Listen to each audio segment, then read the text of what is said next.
said, man, I got a new song that I got to come play it for you. And so ran down and, Alan's there and Keith, his producer. And so I played it and, and Alan doesn't say much. He's just a very quiet guy, but he just nodded his head. He goes, like it. I was up for Best New Artist and I remember Alan and a bunch of the guys of course, your peers are in the front row. And then, but anyway, they announced that and Alan was standing up in the front row and he was just, I mean, I just loved that. I'd never forget that. It was one of the moments you sort of, you know, those snapshots you remember. Country singer Phil Vassar recently joined me over Zoom for a 30-minute conversation. It's been 25 years since his breakout hit, Just Another Day in Paradise.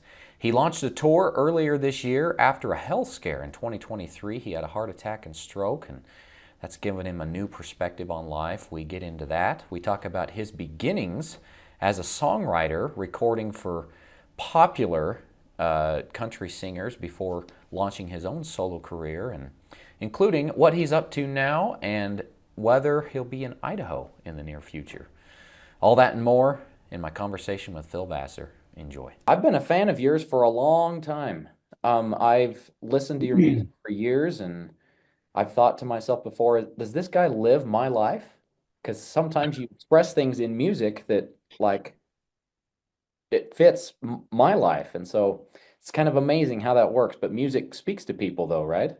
Yeah, it does. And I just think that, you know, the most effective songs, I mean, when you write songs is just to try to be as real as you can. And that, I mean, it's just my everyday life, I swear, man.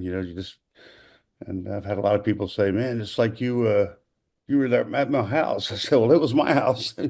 You know, that's how I wrote the song. I mean, my washing machine flooded my kitchen. Literally, I had 6 inches of water. I'm running to the door, and I'm like, what? I've always lived in old houses. Great, which I love. And it's always something. But it's been quite the journey. I'll tell you that. 25 years of this craziness, Yeah. and of course, before I was writing songs for Tim McGraw and Jody Messina and Alan Jackson, people like that. So I was finally able to do my own records, and my first single came out in '99. So Yeah. crazy. Yeah. I was looking over all of that. Your start as a songwriter, your recent heart attack that you had. I want to get into all that, but Yeah, well, yeah, it's let's crazy. but yeah, let's talk about your recent health scare in 2023. Was it a stroke or a heart attack that you had?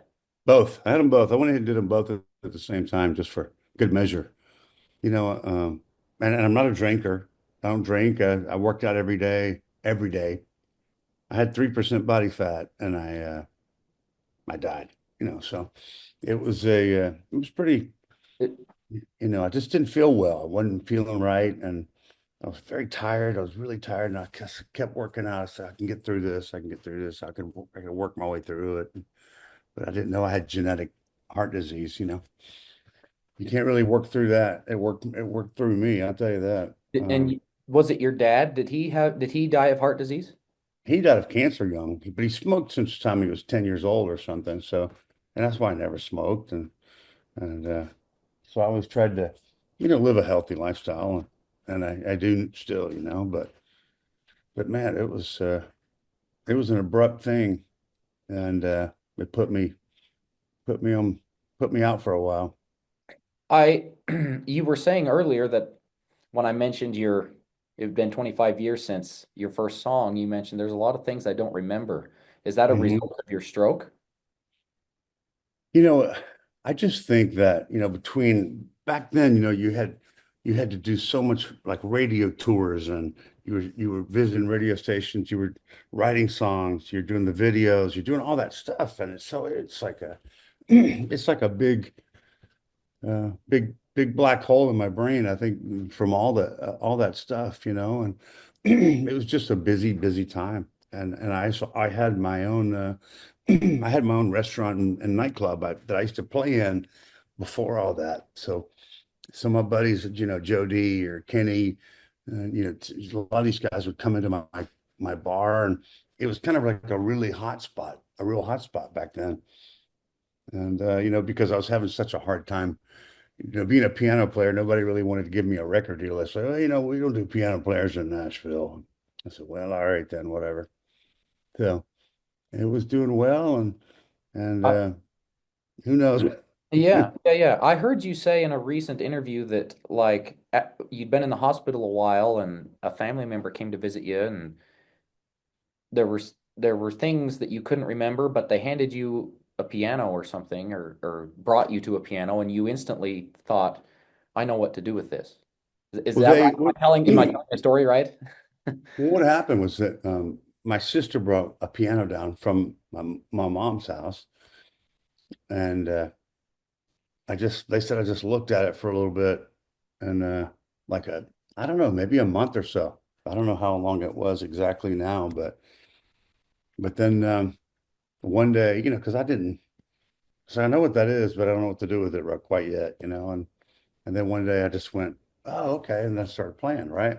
So, and then I looked up, and my mom and my sister were there, and they were like crying. It was like, you can do it still. And so it was very, very it was a whole lot of there's a whole lot of, you know, just dark spots in my brain, that's kind of coming back, right? It took me a while. It's been 2 years now, but I do feel blessed to be alive for sure. Oh, I bet. Yeah, I was gonna say that's got to have an effect on, you know, how your a change of perspective on life.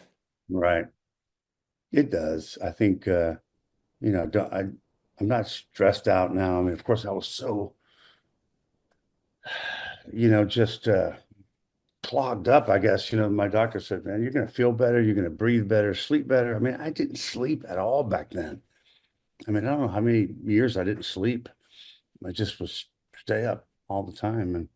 But I didn't know what was wrong. I just couldn't figure it out. But Like your lifestyle, you're a little more chill, I guess. I think so, don't you think? Do I think your lifestyle is different? Yeah. Absolutely. Yeah. Well, yeah, you take better care of yourself for sure. Yeah. Well, I mean, for sure. I mean, I feel great. Um, Doing your checkups the way you're supposed yeah, to. I know. I was just letting myself get too, Eating better. yeah. Yeah, I'm eating. We did make pizza last night though, so that was but anyway, But you're it was good. eating much better. Yeah. Yeah, but You're less stressed out. for sure. I don't know, why I was just so angsty, you were just but Your anyway, blood was thick. I was trying to get through my deal. So just trying to Yeah. get through. I was just trying to survive, I was having a hard enough time just doing that. Yeah. So stress was a factor in. Very big. Yeah, it sure was. Well, I'm glad to hear you're doing well. And you just started a new tour. Is that Yeah, right? we just started this past weekend. We're heading to Texas this week. So where are you located? Where are you guys? I'm in Idaho Falls, Idaho. Oh, Idaho. Okay. Yeah, And I love it out there. in fact, you were in Twin Falls, I think, last year, which is kind of more in central Idaho. Right. I I sure. You'll have to, hopefully one day you'll make it to this neck of the woods in our part of the state. It's beautiful out there, man. It was so pretty, and but I was doing a charity event out there. Um but it was great. And I know I've been there before. I've played Boise, and I mean, over the years, of course, over 25 years on the road, you hit just about every spot you want to, and a lot you don't want to, Yeah, but it's always beautiful out west, it's pretty out there. Are you from there? I am. Yes. Oh, Yeah. it's gorgeous. It's a great state, great place to be from. You're from Yeah, Virginia, Lynchburg, Virginia. Is that right? I am. Yeah, I am, and I was I was born in Virginia, and then of course went to college and um, at James Madison. Then moved to straight to Nashville. I just said, man, I want to try, try this song thing, this writing and performing. And of course, being a piano player, everybody looked at me a little cattywampus, like you need to pick up a guitar, man. This piano thing doesn't work down here. Of course, Yeah. Ronnie Millsap had 40 number one songs, and anyway, everybody always trying to talk you out of it, but It's always interesting to learn how, artists and entertainers get their start. You weren't necessarily thinking about becoming a singer or songwriter. In fact, I had read that you were an athlete in high school and you were headed to college to do something business related. yeah. So at what point, well, I know that because you mentioned earlier that you opened a restaurant at one point, and Hmm. during in the restaurant you would perform for customers. Oh yeah. And I had read that the son of Engelbert Ingleberg. Humperdinck kind of Yep. discovered you.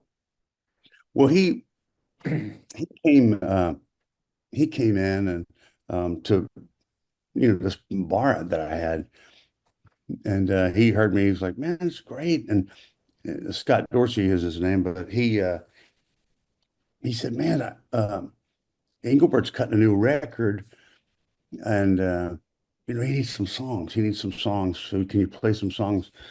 So anyway, I've sent him some songs, and he ended up cutting a couple things, right? So, and of course, my parents were big Engelbert Humperdinck fans, Tom Jones. I mean, and of course, getting to go in the studio with him, and I mean, this goes way back. And I got to, I mean, he's just an amazing artist. Of course, he's been around for years and years, and I remember seeing some of his shows in Vegas and on television or whatever, and so all these artists. That you grew up with as a kid or something, all the Waylons and Willie Nelson and all these people like that, of course, in Nashville. And of course, I was a big Billy Joel fan and Elton John, of course, being a piano player. So I was very musically diverse because if, I mean, I loved Queen. I loved all that because of, piano. And so I was really drawn to just great music. But getting to, get in there in the studio with Engelbert, and he said, "Man, go ahead and sing. You sing the scratch vocal. I love the way you sing." And I mean, he was great. So very nice man. And Did you anyway, ever Tom, did you ever write any songs for Humperdinck? he did actually cut a couple of my songs. That was the first cuts I ever got. So Really? he did. He cut a couple of my songs. One of them was called "Once in a While." I remember that song. I always liked that song. It's one of the first songs I wrote in Nashville.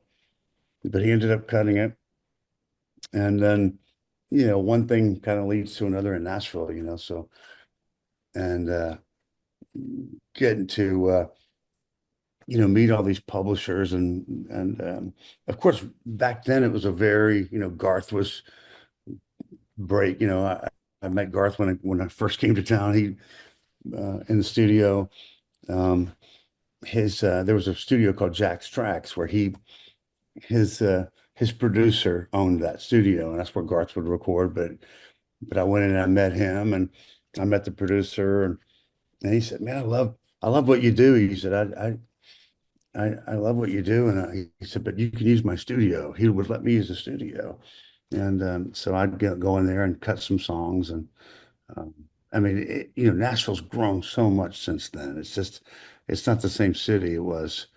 But it was a lot of fun. I got to, really meet a lot of the songwriters, and I met some of my heroes, Harlan Howard and some of those guys that were huge.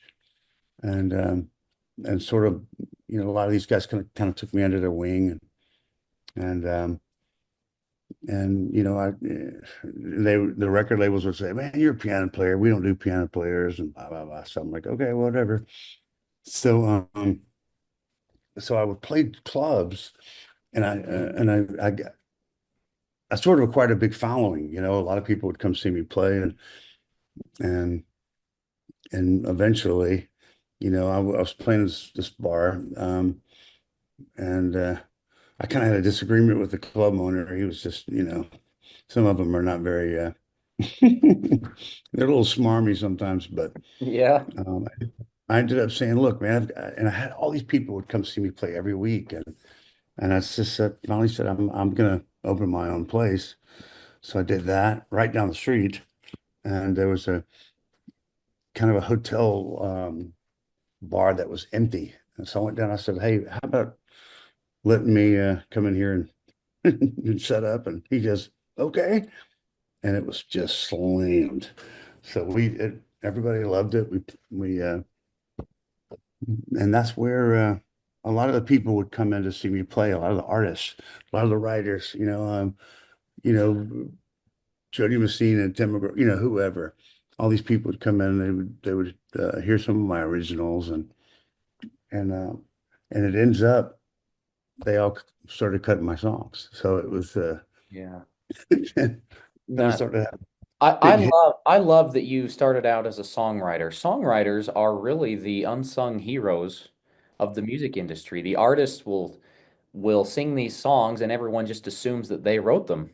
Well, and none of But them do hardly, but you know. but yeah, but the songwriters really are the ones who can take all the credit for their success. Did you ever feel like, because you were writing songs for Tim McGraw, Alan Jackson, Jody Messina, lots of well-known names. Did you ever feel did you ever feel bitter or jealous that, they're getting to sing all these songs that you wrote and thinking, Every day. the one's at my shot? Yeah, I was really I really was. And it just felt it was like, man, I just don't get why they don't let me I mean, I can anyway. Felt like I could do it better than, as good as anybody. And I just had to wait my turn, I guess. But once these guys started cutting my songs, and then everybody was like, man, I mean, a lot of these songs, people were like, nobody will ever cut these songs. Nobody will ever cut that. And of course, the artists, Colin Ray or some of those guys that were big stars at the time, and then they go out and they cut the songs and they're huge. So, it's like overnight, um, I had a bunch of number one songs and was the songwriter of the year. And then they were like, okay, okay. Yeah, yeah, yeah. I Yeah. so some of the songs that you wrote for other artists, you ended up recording them later. Yes. My Next 30 Years was a Tim McGraw hit, and then you later cut a version of it on your The American greatest Song. hits album is what I did. Yeah, My, yeah.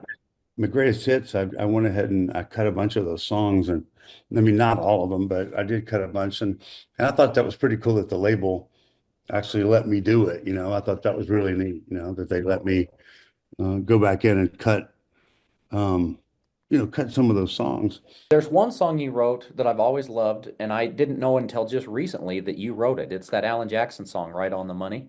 Right. I've always loved that song, but when I found out you wrote it, I loved it even more. Yeah, it's Is there a story behind how you wrote that, how that song came to you? you know what, it was funny because Alan had just about finished cutting that record. And anyway, we were label mates. I was on Arista too. And um but they were waiting you had to get in line. There was like a sequence you had to get in, and they had like six other artists in front of me to release. So that was like 2 or 3 years away. So I just I was with my buddy Charlie Black, who I lost a few years ago. I hate that. He was one of my dearest friends. And but man, I had this groove, and I said, man, um, I said, I feel like this is a real country thing. And I used to write kind of to a drum machine. So I had this kind of shuffle beat, and that's how I wrote I'm All Right and all these songs. And that way I could play and kind of envision what it was going to be like when I recorded it. And but Right on the Money was one of those songs, man. We kind of, we were talking about it and difference between men and women. It's like, oh my God. Anyway,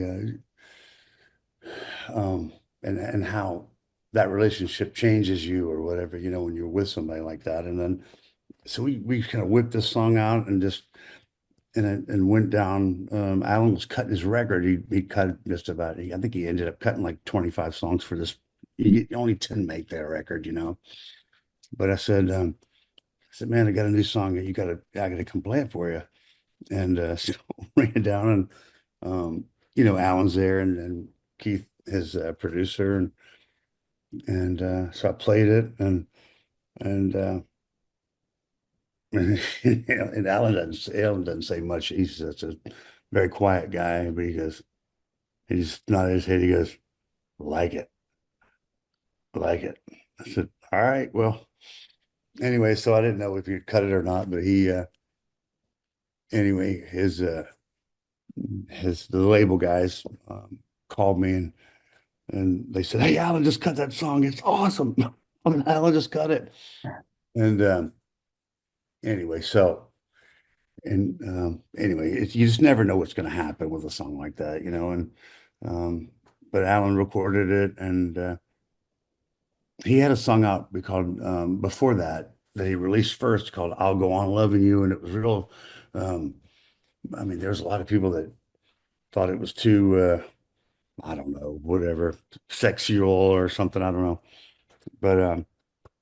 but he ended up cutting right on the money, and they put that out next, and then ended up being the number one song. So it was a big deal. When a song that you write that another artist records and it goes on to become a huge hit, do you feel ownership for that? Or do you kind of feel like a missed opportunity? Because you Well, cut it. but at that point, I was really excited because Alan, I'm a huge fan, and he's one of my favorite songwriters, and Alan just, um, and I'll never forget because when I was I don't know if it's ACM or CMAs or whatever it was, I was up for Best New Artist, and I remember Alan and a bunch of the guys of course, your peers are in the front row, and then. But anyway, they announced that, and Alan was standing up in the front row, and he was just, I mean, I just loved that. I'd never forget that. It was one of the moments you sort of, you know, those snapshots you remember. But he was really just a great guy, and he is. And so, I mean, those guys, Colin and Tim and Kenny Chesney and Jody and people like that cutting songs of mine was, it finally sort of solidified me in the business. I mean, it gave me validity, and they actually said, "Well, you go ahead and you do a record." Then Carlene and Just Another Day in Paradise and all that stuff came out, and it was a big record. So it was kind of an interesting time. I also wanted to talk about your daughter, Haley. Mhm. She's kind of following in your steps a little bit. She launched a singing career a few years ago. How's she doing? Well, she's doing great. She went to college and graduated and did all that stuff, and she was in New York for a couple of years, and that was a it was hard for me to, you let your daughter go to New York and do all that stuff. But she ended up coming back and graduated from Belmont. And she's still writing and working on some stuff right now. So I'm kind of excited about seeing where she goes with it, with her music and what she's doing. So You mentioned you just cut 6 new songs, so do you have an album in the works that's coming out soon? yes. Yeah, it's kind of fun too. And we're just we're